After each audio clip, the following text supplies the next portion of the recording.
Okay, so just as a reminder, we are going to record the first half of today's session, that is the speaker presentations, but I'll turn off the recording when we go to the break and then we won't record the breakout sessions. Just to introduce you very quickly to JustFair, we are a UK-wide civil society organisation. We focus on everyday human rights, also known as economic, social and cultural rights. And as an organisation, our goals include for the UK governments and public authorities to be effectively held to account in relation to their current everyday rights obligations. But also, we want these everyday rights obligations to be effectively incorporated into our domestic laws across the UK. And by effectively, we mean so that everyone is able to enjoy their everyday rights. So today we're going to be talking about equality, and in particular in relation to the rights contained within the International Covenant on Economic, Social and Cultural Rights. I've included a slide here that lots of you may have seen before. It's got a quick oversight of the main rights contained within that covenant in plain English. To summarise though, it's about how the government and public authorities use the resources they have, ensuring equality for all. It's about the jobs that people do, and it's about the conditions in those jobs. It's about social security, including the adequacy of the system. It's about protecting the family. It's about a decent standard of living, including food, clothing and housing. It's about health, both physical and mental. It's about education, and it's about the colour in our lives, our right to culture. At JustFair, we tend to call these our everyday rights. And I know Siobhan is going to give us a better flavour about whether these rights are enjoyed equally in the UK, so I will leave that to her much more capable hands. But as I mentioned, the Covenant on Economic, Social and Cultural Rights is about ensuring equality for all. The non-discrimination clause in that covenant, which is on this slide, is one of its underpinning principles. Now, it was very much of its time, and you'll see, for example, there's no mention of even age or disability in it. However, that's probably okay because the any other status clause there at the end makes it open-ended. So it's flexible as our understandings change and evolve. And it's something the committee of experts that oversees the covenant has been very proactive with. General comments or are authoritative interpretations of the covenants that are periodically released. There have been quite a few that have really helped clarify or read in strengths to the non-discrimination clause. And I'll just give you a couple of examples. For example, general comment number 5 in 1994 clarified that the list is indeed open-ended and that disabled people should be read to be included, that double discrimination was actually a thing, and that, and I'm going to quote, the absence of an explicit disability-related provision in the covenant can be attributed to the lack of awareness of the importance of addressing this issue explicitly, rather than only by implication, at the time of the drafting of the covenant over a quarter of a century ago. This also suggests that it can continue to grow as our understanding of inequality and discrimination does. I'm not going to geek out too hard here because I want to get on to our speakers, but another important general comment was number 20, which came out in 2009. It firstly moved the dial from double discrimination to multiple and cumulative discrimination, something I think Shreya will pick up on in relation to our domestic law. And it also highlighted the importance and thus validity of concepts including formal, substantive, direct and indirect discrimination, and also discrimination in the private sphere, systemic discrimination and differential treatment. So what I really want to get across is that while this clause is maybe a bit scant, a lot of heavy and really important lifting has been done in the general comments. And so I'm going to rein myself in. So finally, for my open remarks, I just want to bring this all back to the UK political situation at the moment. And in Great Britain, the main instrument for ensuring non-discrimination is the Equality Act 2010. This act brought together 116 pieces of anti-discrimination legislation and requires equal treatment in private and public services and access to employment for the protected characteristics of age, disability, gender reassignment, marriage and civil partnership, pregnancy and maternity, race, religion or belief, sex, and sexual orientation. However, some bits, like the socioeconomic duty, which Laura will explore, were never commenced, and some bits are very dated, and some bits like dual discrimination section are probably a bit of both. The most recent Labour manifesto gives some reason to hope that change might be on the way. On my slide, you'll see a very abbreviated, very cherry-picked version of the section of the most recent UK Labour manifesto on equality.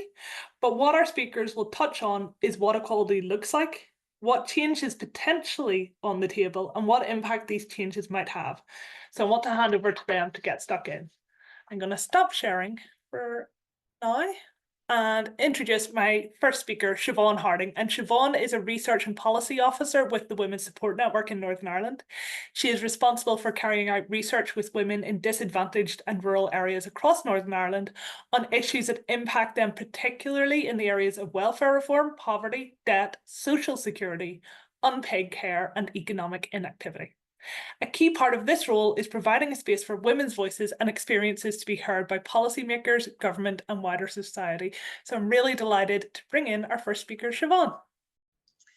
Thank you, Helen, and hello, everybody. I am just going to get the stressful bit out first, and hopefully these slides work. Can everyone see that okay?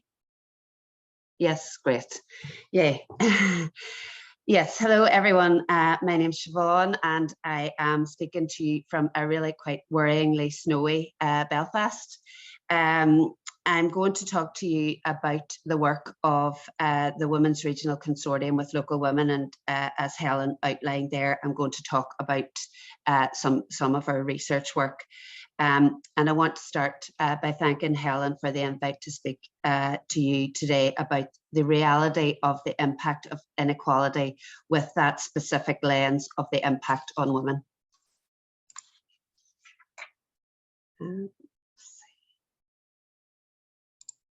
Okay, that moved on okay there, didn't it? Yes, excellent. Okay, before I continue on, just to look at some of the findings coming out of the research, I want to just mention the context within which we do our research here. So women are more likely to live in poverty. They're more likely to be in receipt of social security benefits, to be in low paid, part-time and insecure work, which keeps their incomes lower over their lifetimes. They're also more likely to be providing care either for children or for sick or disabled family members, and they're more likely to provide this care at a younger age. This limits the time, obviously, they then have available for paid work. A decade of welfare reform and austerity policies, the COVID-19 pandemic, and now the cost of living crisis have hit women harder and have created a perfect storm, especially for those women on the lowest incomes. The cumulative result of all of these factors has left women to become what we call the shock absorbers of poverty in their homes. And that means they're often forced to make torturous decisions around feeding themselves and their families, heating their homes, and trying to live dignified and healthy lives.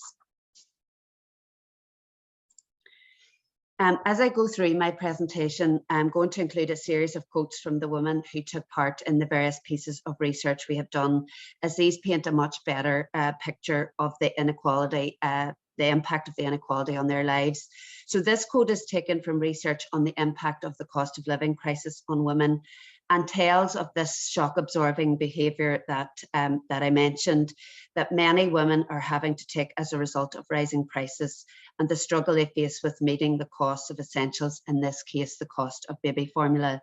So this woman said, "My wee girl is on optimal baby formula. It's £16 a tin now. I was going without food to make sure she had it. I was eating dry cereal just so she could get the formula she needs. The stress of getting down to the bottom of the tin and thinking, will I have enough to get her milk?" So I'm going to look at a couple of the everyday rights that Helen described earlier. So the first one is looking at social security. So we know that welfare reform and austerity policies have impacted more on women. Research shows that 86% of the savings to the Treasury through the tax and benefit changes since 2010 will have come from women. We know that gendered policies such as the 2-child limit and the benefit cap are part of the reason for this bigger impact, and it's often lone parents who are mostly women and larger families who are most likely to be affected.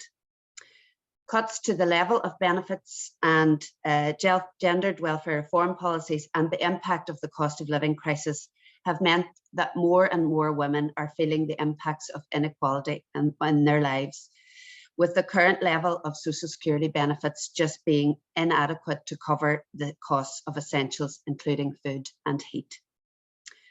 Our research with women on the impact of universal credit showed that most of the women we spoke to had a negative experience of the universal credit 5-week wait, with 53% reporting they had been forced to cut back on food and essentials to make ends meet during the 5-week wait. And many had needed to borrow money to survive. 61% told us they'd had to borrow from friends and family, and 25% from lenders. And this quote is taken from our research into the impact of universal credit on women and shows the impact of living on social security, which is simply not enough to meet the cost of essentials, causing this woman and her family to be cold and struggle to afford food. She said, "With just universal credit, it's no life to live. We can't have the heating on just when it's really cold because we can't afford the gas. We had to have just hot water bottles at night. Thank God for food banks. Otherwise, eating would have been much worse." Next, to look at the right to work. And so we know that unpaid care has a gendered dimension, with women more likely to be providing care and more likely to provide this care earlier in their lives, and many providing care while they're still at working age, which limits their ability to remain in work alongside their caring responsibilities. In February of this year, we did some research with Carers NI on women, unpaid care and employment, and it found that women often have to juggle their caring role and employment, often at the detriment of their own career, their finances, and their health and well-being. As you can see from the findings, 28% of the women had decreased their working hours due to a caring role, and 17% of the women had taken on a less qualified job or turned down a promotion to fit around their caring responsibilities. And 34% of the women had to give up work to care. And this quote is taken from that research, and it shows how providing unpaid care has limited this woman's ability to work full time, which would help make things easier for her to cope with rising costs in the cost of living crisis. She said, "I don't see myself being able to work full time as a result of my caring responsibilities. It does leave things tight. If I was working full time, it would be easier, especially with the cost of living crisis." Next, to look at the right to an adequate standard of living. So the cost of living crisis has uneven impacts. It has the most severe impacts on those on the lowest incomes and on women who are feeling this inequality more. It's affecting their ability to meet their essential bills and to achieve a decent standard of living for themselves and their families. We did some research with Ulster University last year, where we spoke to 250 women in Northern Ireland on the impact of the cost of living crisis on their lives. And the majority, 91%, said they had difficulty paying their bills as a result of cost of living increases. 78%, over a quarter of the women, reported feeling cold or hungry or both as a result of cost of living increases. 41% told us they'd needed to use a food bank or other charitable support due to increases in the cost of living. And many of the women reported skipping meals, living in cold homes, and going without other necessities such as clothing as a result of rising prices for the basics. And this quote is taken from that research and shows the impact of rising prices for the most essential items on women's ability to heat their homes, feed themselves and their families, and live healthy lives.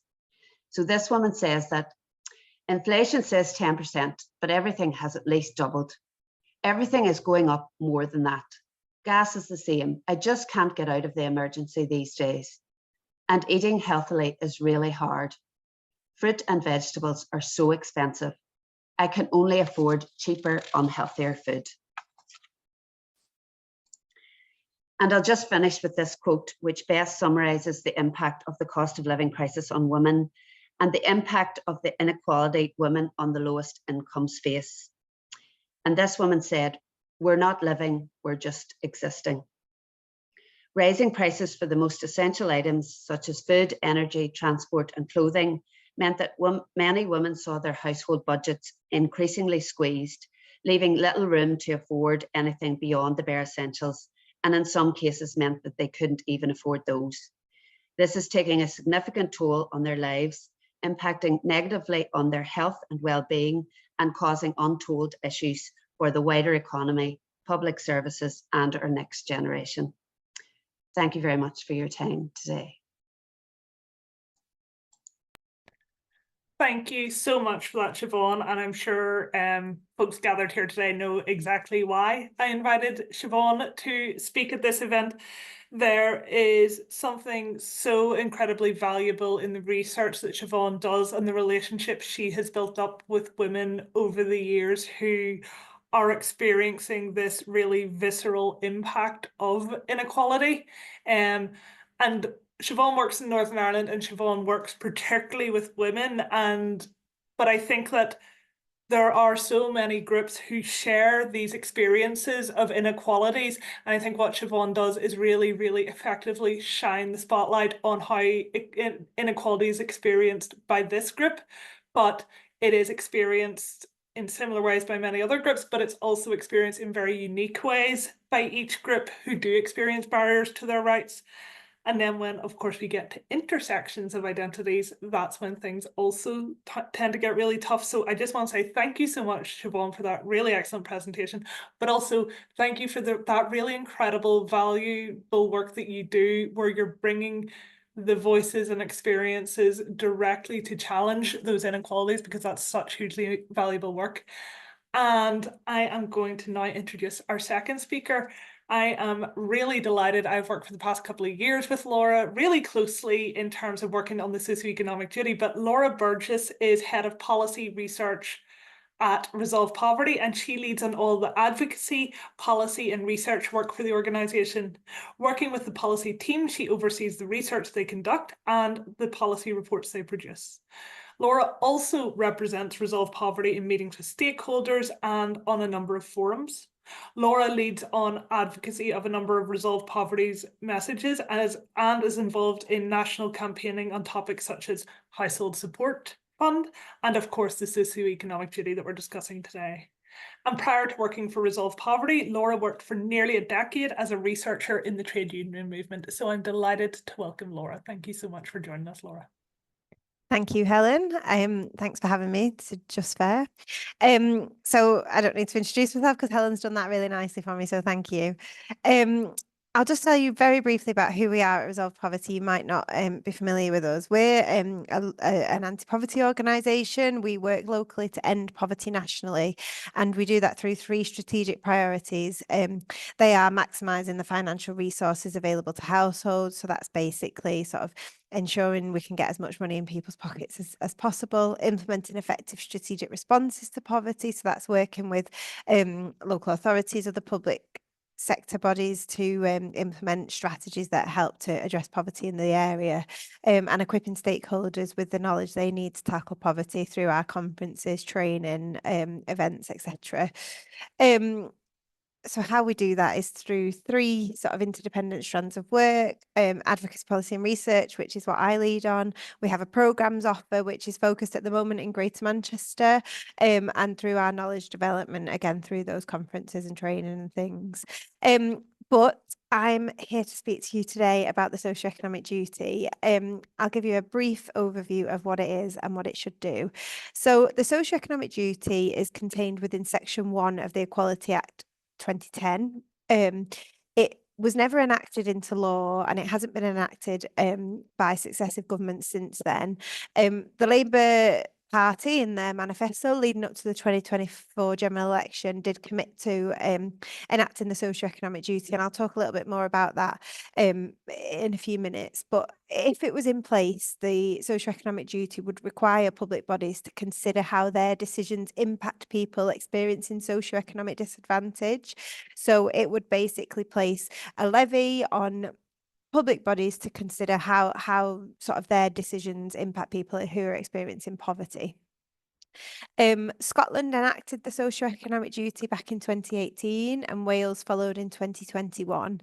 The Equality Act doesn't cover Northern Ireland, but I know from working with Helen very closely that there are no sort of equality laws that are comparable in place in Northern Ireland at the moment. We are members of the One for Equality campaign, along with Just Fair and some other rights-based organisations and we've been campaigning for quite a while now for the government to enact the socioeconomic duty, but we've also been supporting local authorities, other areas of the public sector with voluntary adoption, which I'll talk about now. So the public sector can choose to voluntarily adopt the duty. Other public bodies can do so as well, and I'll talk about some that have done. We had some research out a week or two ago just to look at who has done it and the sort of scale of voluntary adoption across England at the moment. So we know that 22% of councils in England have adopted the duty. That's up about 20% from when we did this research a couple of years ago, which is really positive. More and more councils are recognising their role in tackling poverty and supporting their residents who are experiencing poverty. Most of the councils that have adopted the duty are in the northwest of England. There is a very high link between higher poverty rates, higher child poverty rates and adoption of the duty. And there is quite a pocket of good practice on this in Greater Manchester as well.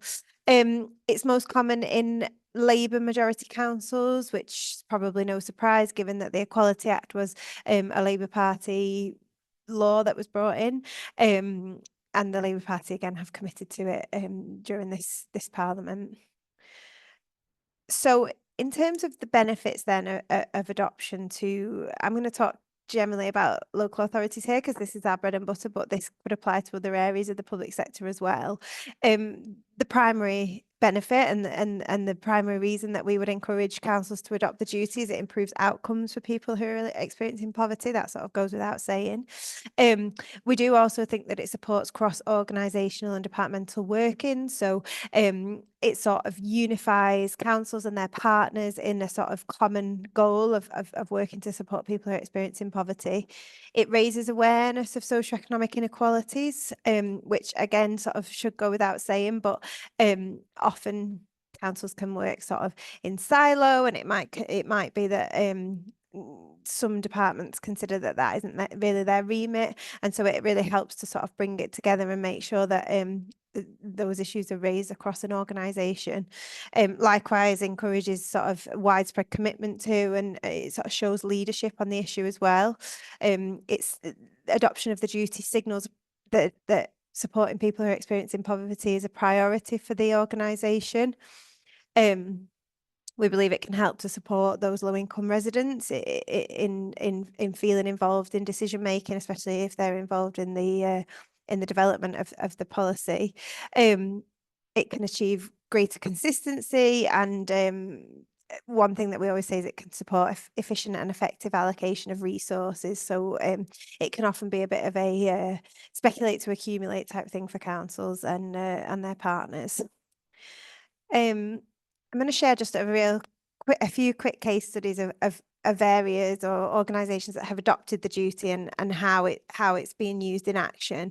Transport for Greater Manchester, which is the integrated transport system in the city region, adopted the duty a couple of years ago, and that meant that there was a greater sort of recognition of reducing socioeconomic disadvantage across the region, and it led to the establishment of a poverty reference group, which really embedded understanding the lived experience of people in design of the system in GM, which is really important. And you may have seen following the budget there a couple of weeks ago, there was news that the £2 bus cap would be lifted. But Andy Burnham was quite quick to clarify that that wouldn't happen in Greater Manchester because of this prioritisation of people with lived experience of poverty in decision making. And so in GM, at least, we still have £2 buses going forward. And we believe that is in part due to sort of the system recognising the experience of people who are living in poverty. The next case study that we've got is from Merseyside Fire and Rescue Service. This is one of our favourite case studies because it's really powerful. They adopted the duty in 2021 as part of the equality analysis process. I'll quickly summarise it, but because they were sort of looking at their equality policies, they recognised that they weren't getting as many applicants to join the fire and rescue service from some of the more deprived areas of the Liverpool City region, from Merseyside. And after doing some engagement with people with lived experience of poverty, they recognised that the requirement to have a driving licence to apply to become a firefighter was a barrier to many people, because it's very expensive to go through your driving lessons, driving tests, etc. And so a decision was taken to remove that requirement, which meant that instead of having to have a driving licence to join the fire and rescue service, they would support you if you were successful in your application to sort of achieve that once you'd been employed. And as a result, because of that removal of that requirement, they were able to recruit almost 200 more firefighters from the 10% most deprived areas of Merseyside, which is phenomenal, really. We know that good work is a route out of poverty for many. So to be able to boost employment in those deprived areas in a really sort of solid job, such as in the fire and rescue service, it's got good terms, good pensions, etc., is really important. But not only did it sort of support people in those most deprived areas, but because of the removal of this requirement, they did also see more women apply to the fire and rescue service, and they saw more people from Black and minority ethnic communities apply, because again, they're statistically less likely to hold a driving licence. And then I'm going to talk about Wales, who this isn't a voluntary adoption, because as I mentioned, Wales adopted the duty across the nation in 2021. I'll just talk about the vaccine transformation programme because I think I'm on the minutes here. But in Wales, because they had adopted the socioeconomic duty, they were able to look through using that lens and considering the position of people experiencing poverty. There was a recognition that people from more deprived communities weren't applying for vaccinations that they were eligible to receive. So not just sort of COVID vaccines, but general sort of childhood vaccines that children should have, vaccines that older people should have, etc. And because they were considering the reasons why through a lens of people who are experiencing poverty, they were able to launch this vaccination transformation programme, which meant that they were able to put vaccination hubs in town centres, in communities that people frequented generally, because they were recognising that sort of transport, travel, childcare, work time, etc. was a real barrier to people getting the vaccinations that they need, which is obviously really important for sort of as a general public health measure across the country. I'll just speak really quickly about the national context. So as Helen and I both mentioned, the Labour Party, before they were elected in July, indicated that they want to enact the socioeconomic duty. They haven't given a formal timescale to this yet, and we, along with others, are really sort of working hard to ensure that this is done well and it's done properly with the government. So we're making representations in that area. And we know that there is a committed group of civil servants in the Cabinet Office that are working towards this enactment. I'll just talk very briefly about sort of what we as Resolve Poverty, and I suppose the wider One for Equality group, perceive as the potential risks to this. So we've been involved in meetings to sort of discuss how the socioeconomic duty should be enacted and how to do it well. And just to touch really quickly, we've made representations that there needs to be real leadership on this, and that organisations need to signal sort of leaders that will take charge of this duty, excuse me, in each of their organisations, to make sure that it doesn't just fall by the wayside and it doesn't just become a sort of another piece of red tape that public sector has to do, but it actually needs to be something that can be really transformational. Poor allocation of resources, again, if it isn't given the correct time and the correct space to be able to be embedded into policies, it will not succeed. And we really believe there needs to be sort of workforce buy-in to ensure that it is helpful and it does actually influence people who are experiencing poverty, and it does make improvements for their lives. So we're really hoping to work with the government on the statutory guidance that goes alongside any implementation, and we're sort of chomping at the bit as the One for Equality group to help them in that space. I think that's me now. These are just my details. That picture always pops up at the end of every presentation I do. I had put questions, but I think I think we're going to go into groups, aren't we, Helen? So I won't take questions now, but thanks very much for listening, everyone. Thank you so much for that. That was really wonderful, Laura. And yeah, we're going to go into breakout rooms, and each of our speakers will be in a breakout room, so you can ask your questions more directly there. We might have a bit of time for chat in the second half as well. I just think that was so powerful in seeing the really tangible outcomes that some of these anti-poverty legal measures can have. I thought in particular the example of lived experience actually impacting that £2 bus ticket was so powerful. So thank you so much for that, Laura, because it's not just about getting the laws in place, or they could become a tick box exercise. It's about the ways, and I think Laura, you really highlighted this, the ways we have to put things in place to make sure that the laws work, the things that we need there. And it's all with the aim of, like, the stuff that Siobhan talked about again, that people's actual experiences of the world are being considered. And that came through so clearly in the case studies, that this is a measure to try and get those decision makers to really consider how people experience the world and what the barriers they face are. Also, just someone's asked a question about the slides. You will get the slides at the end. However, they will also be up on the resources page of the website, which Laura Grace has just linked to in the chat. I'm really delighted, though, to introduce our final speaker, and I hope I'm not going to embarrass Shreya by saying I'd never met Shreya before this, but I had been following her academic work for quite a few years and quoting her in a lot of my own reports and policy work. So I'm really delighted that I was able to get her as a speaker today. And Shreya is an associate professor in international human rights law at the Faculty of Law, University of Oxford, and is based at the Bonavero Institute of Human Rights. She is an associate member of the Oxford Human Rights Hub, an official fellow and racial justice and equality fellow at Kellogg College, and a senior teaching fellow at New College. Shreya is editor of the Human Rights Law Review. Previously, she was based at the University of Bristol Law School and has been a Max Weber Fellow at the European University Institute, Florence, and a Hauser Postdoctoral Global Fellow at the NYU School of Law in New York. So I'll pass over to you, Shreya. Delighted to have you here. Sorry, you're on mute, Shreya. Rookie mistake. Thank you so much, Helen.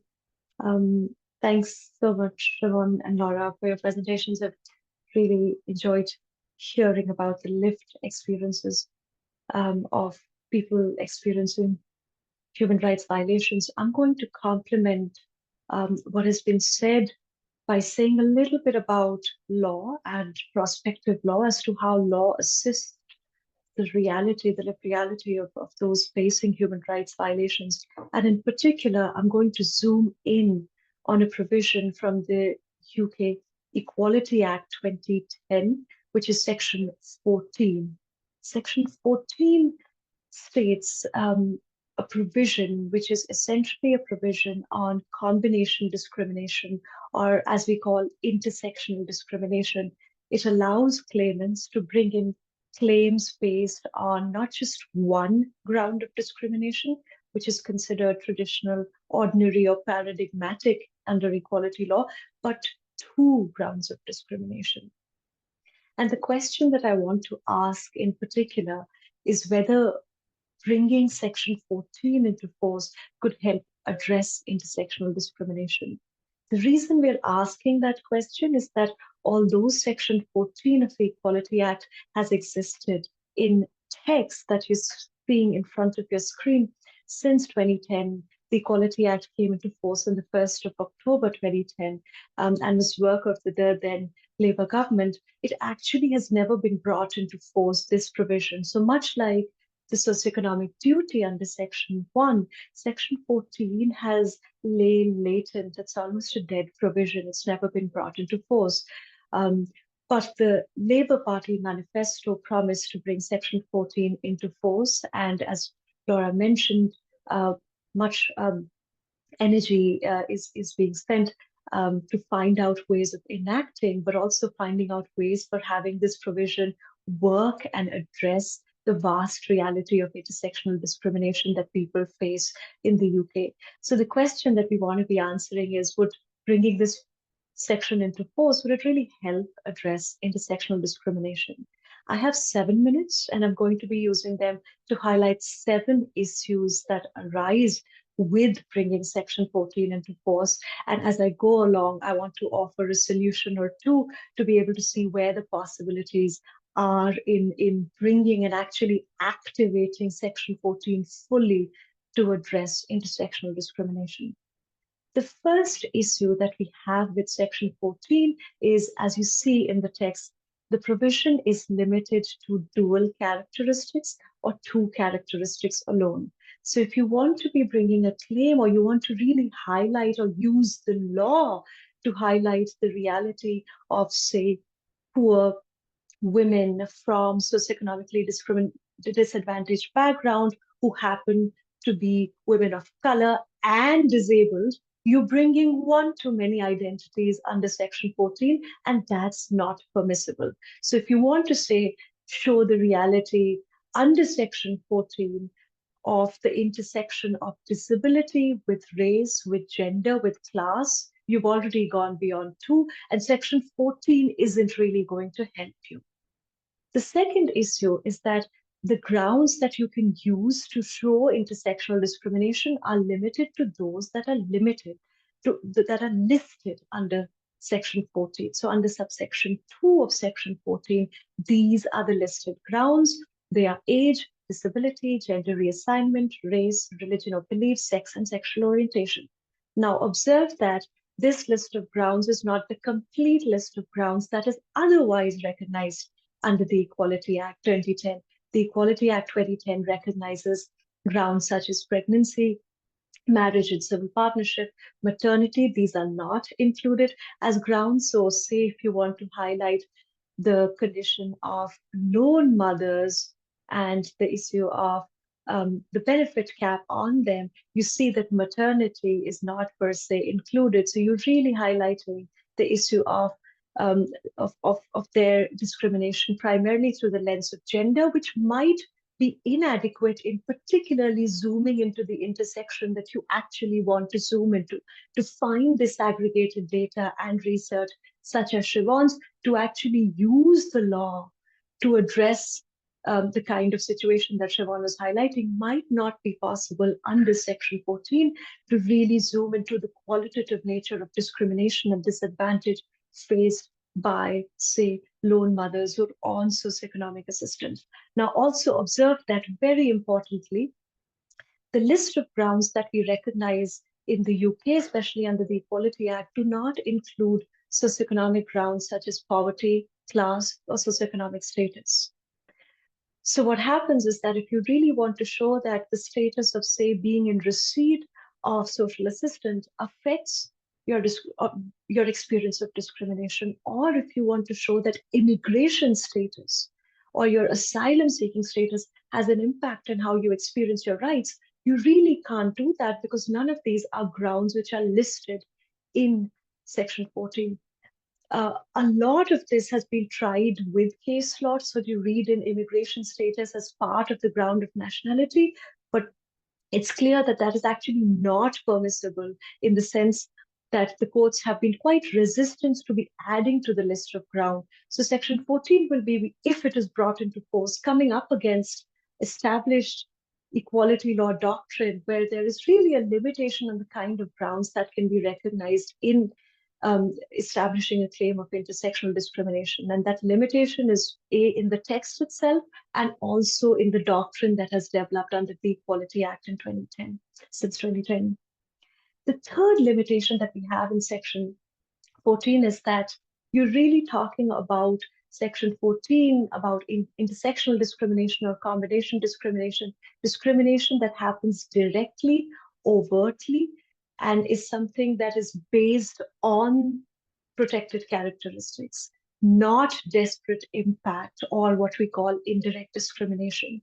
But as we know, much of intersectional discrimination is actually indirect in nature, that it's actually not enacted by governments or local authorities in their law and policy and governance, but it's the effect of rather neutral or apparently neutral sounding policy and law, which has an impact on people with intersectional identities. So limiting the world of intersectional discrimination to direct discrimination is rather not recognizing the reality that much of it, the experience of intersectional discrimination, is actually purely in effects rather than in overt acts or omissions of discrimination.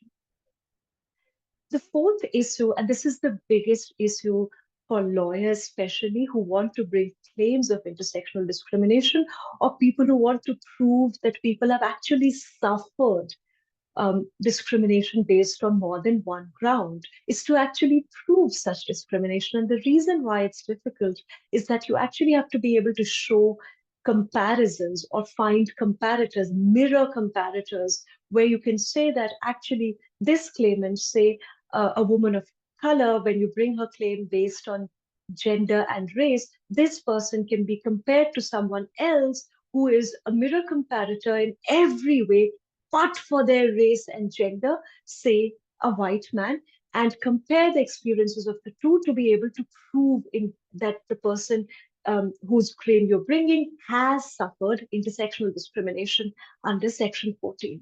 The problem is that the way Section 14 is crafted, specifically subsection 3, and the way the explanatory notes of the Equality Act 2010 show how comparators have to be constructed, limits the comparison to basically somebody who shares none of the protected characteristics on which you're bringing a discriminatory claim. That basically means that for most cases where you're, say, arguing on the basis of race and gender, say for minoritized, racialized groups of women, you're really allowed to use experiences only of white men. That limits the comparator group, but most importantly, it makes white men the touchstone of what non-discrimination looks like. While what we think are helpful comparisons is perhaps showing also that what white women are facing in comparison to racialized, minoritized women, and what, say, Black minority ethnic men are facing, to be able to use those groups to build what we call an intersectionality, similar and different experiences of discrimination. So a world of comparators such as white women, Black minority ethnic men, can be useful to actually show what minority ethnic women face in the UK, not just in terms of the shared experiences they have with those comparative groups, but also the different experiences that they have. So if you show those shared and different experiences of discrimination, you're actually building the universe of intersectionality, rather than saying intersectionality is something which is completely different and has nothing to do with groups of women and Black minority ethnic men, when you're showing the intersection of gender and race. So I think a range of comparisons can help, rather than limiting comparisons and showing discrimination. But we're too strict about what comparison does in equality law to be helpful for intersectional claimants. The fifth problem that we have is that most of what Section 14 is imagined for is really, it's really meant to be a negative, right? So that people who are duty bearers under the Equality Act do not discriminate against people directly on two or more grounds. But what it doesn't do is lay down a proactive duty where there is a duty on public authorities not only to not discriminate, but also to proactively combat intersectional discrimination. Partly, this is helped by the explanatory notes to Equality Act, which says that public bodies must have due regard to eliminate unlawful dual discrimination as part of the public sector equality duty under Section 149. But to remind everyone, Section 149 of the Equality Act, which lays down the public sector equality duty, has three components. First is to eliminate discrimination. The second is to promote equality of opportunity. And the third is to foster good relationships between people from different communities. If you observe, the duty to eliminate dual discrimination is quite limiting. It doesn't quite speak to actually promoting equality of opportunity and good relationships between people within the community based on people's protected characteristics. So if you want to address, say, the right to work of domestic workers in the UK who happen to be vastly minoritized, racialized women, especially from the global south, on immigrant visas, you're not really going to be caught by this provision because there's nothing proactive under either Section 14 or Section 149 to help you propel that work. Public authorities certainly don't have the duty as of yet to really do proactive work in eliminating and going beyond not just the negative, but in the proactive work of due diligence towards preventing and promoting, preventing intersectional discrimination and promoting intersectional equality. The sixth problem is that we often think of intersectional women, intersectional discrimination against especially women, when they bring cases of intersectional discrimination as something addressed by throwing, say, more money at the claimant. So monetary damages, especially in the nature of aggravated damages or compensation, seems to be the main remedy that is preferred. I think thinking not just monetarily and quantitatively, as if intersectional discrimination is about something being necessarily worse or more, but shifting gears to thinking about what is the qualitative experience of discrimination, or what is qualitatively different about people from different intersecting groups.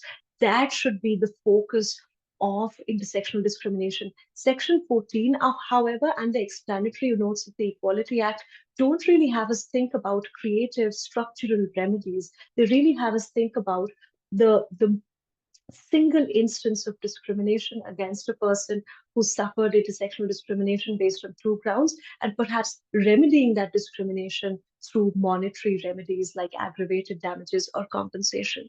But I think, and this is what I'll leave you with, the biggest problem there is the normative limitation that is there to how we think about intersectionality. Section 14, on the face of it, in its text, doesn't lay down a normative meaning of combination discrimination or intersectional discrimination. In fact, the word intersectional discrimination isn't used. What is there is the word combination discrimination based on dual characteristics. But what do we mean by combination or dual isn't quite defined.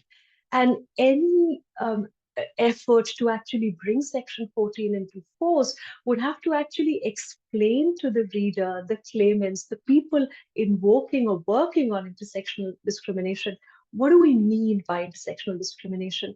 Currently, we seem to be stuck with too many words which we use to explain or show the reality of the world of people who suffer discrimination based on more than one ground.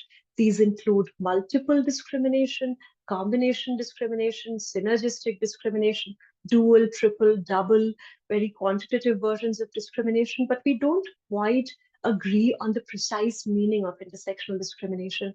And I think any effort to bring Section 14 into force, it would be useful for us to think about what is the government bringing into force. Are they limiting, or are they simply expanding the number of grounds which can be involved in a claim of discrimination or in human rights violations of people? Or are they bringing in different experiences of discrimination, such as what we call intersectional discrimination, which is discrimination which shows both shared and unique characteristics across different disadvantaged groups? So we are not quite sure if we are going to be enacting a quantitative or a qualitative version of intersectional discrimination, and any clarity from the government enacting Section 14 in this regard would be hugely beneficial in taking the section forward.